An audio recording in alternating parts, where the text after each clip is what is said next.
To catch the fugitive, the sheriff unscrewed all the bolts on the tank, and the next second, the tank fell apart into a pile of parts. But when the fugitive saw the sheriff's figure, he actually stuffed the sheriff into a bucket. Little did he know, the sheriff had already put on a diving suit, pulled out a water gun, and easily took the fugitive back to jail.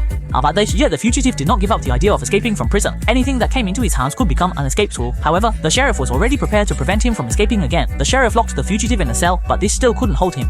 The fugitive was preparing to escape through the skylight vent, but the sheriff had anticipated this move. He threw an iron ball into the vent, hitting the fugitive and forcing him back into the cell. Just then, the sound of a car came from outside. The fugitive thought it was his chance, immediately broke the window, jumped out, and hid in a pile of dirty clothes. He thought he could escape, but unexpectedly, the car was not leaving the prison. It was there to transport the dirty clothes for cleaning. With a scream, the fugitive was scalded by hot water, almost becoming well done. The unlucky fugitive had an iron ball tied to his foot by the sheriff and fell back into the cell. The fugitive used all his strength to throw himself and the ball out of the prison, but before he could celebrate, the sheriff pulled him back with a magnet. This completely enraged the fugitive. He bit through the chain and threw the iron ball at the sheriff, unexpectedly causing the sheriff's plane to crash. The sheriff lost the ability to resist, but the fugitive wasn't done yet. He threw the sheriff into a trash can and smashed it with a hammer, but when he moved the trash can, the sheriff was already gone, leaving only a box of chocolates behind.